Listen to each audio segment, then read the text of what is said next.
Marvel ရုပ်ရှင်တွေကိုကြည့်ဖူးကြမှာအဲ့ဒီထဲမှာမှပရိသတ်တွေသတိမထားမိပဲလွတ်သွားတဲ့စိတ်ဝင်စားဖို့ကောင်းတဲ့လျှို့ဝှက်ချက်၅ခုကိုကျွန်တော်ဒီနေ့ပြောပြသွားပေးပါမယ်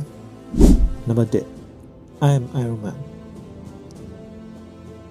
Endgame ရဲ့နောက်ဆုံးမှာ Robert Downey Jr. ပြောခဲ့တဲ့ I am Iron Man ဆိုတဲ့စကားစုဟာမူလ script ထဲမှာပါမလာခဲ့ပါဘူး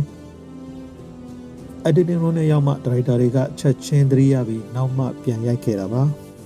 နံပါတ်2 Tom Holland ရဲ့တာဝန်ယူမှု Infinity War မှာ Spider-Man အမှုဖြစ်ပြီးပျောက်ကွယ်သွားတဲ့အခါမှာ Tom Holland ပြောခဲ့တဲ့ I don't want to go ဆိုတဲ့စကားလုံးတွေဟာ script မှာမပါဘဲသူ့ဟာသူဓာတ်ရိုက်အပေါ်အနေနဲ့တရုပ်ဆောင်ခဲ့တာဖြစ်ပါတယ်နံပါတ်3တော်ရဲ့တူ Marvel ရဲ့ရကူရေးအဖွဲ့တော်အတွက်မယောနာတူပေါင်း200ကျော်ပြုလုပ်ပေးခဲ့ရပါတယ်ရိုက်ကူးရေးပုံစံပေါ်မူတည်ပြီး rubber plastic တန်စသဖြင့်ပြောင်းသုံးခဲ့တာပါနံပါတ်4 Hulk ရဲ့အတန် Hulk ရဲ့ကြောက်စရာကောင်းတဲ့အဟိန်းဟောက်အတန်တွေရဲ့နောက်ွယ်ကအဓိကပါဝင်အားဖြည့်ပေးထားတဲ့တရုပ်ဆောင်ကတော့1988ခုနှစ်မှာ TV series အဖြစ် Original Hulk ကိုရိုက်ကူးခဲ့တဲ့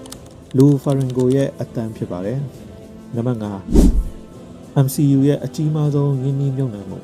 Avengers Endgame ဟာ MCU ရဲ့ကုန်ကျစရိတ်အများဆုံးရုပ်ရှင်တကားဖြစ်ပြီး production စရိတ်ကန်ဒေါ်လာ356တန်းနီးပါးကုန်ကျခဲ့တာကိုတွေ့ရတယ်။ဒါပေမဲ့ကမ္ဘာတဝန်းလုံးမှာကန်ဒေါ်လာ2.79 ဘီလီယံတော့ပြန်လည်ရရှိခဲ့တာကိုကျွန်တော်တို့သိခဲ့ရပါတယ်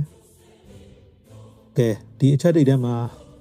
မိတ်ဆွေတို့မသိသေးတဲ့ဘယ်နှချက်ပါသွားလဲ။ Marvel ရုပ်ရှင်တွေထဲမှာဘယ်ရုပ်ရှင်ကိုဘယ်အခန်းကိုအကြိုက်ဆုံးလဲ comment မှာရေးပေးခဲ့ပါဦးဗီဒီယိုလေးကိုသဘောကျရင်တော့ like and follow လုပ်ထားခဲ့ပါဦးဟုတ်ကဲ့ကျွန်တော်ကဟိန်းထက်အောင်ပါခင်ဗျာ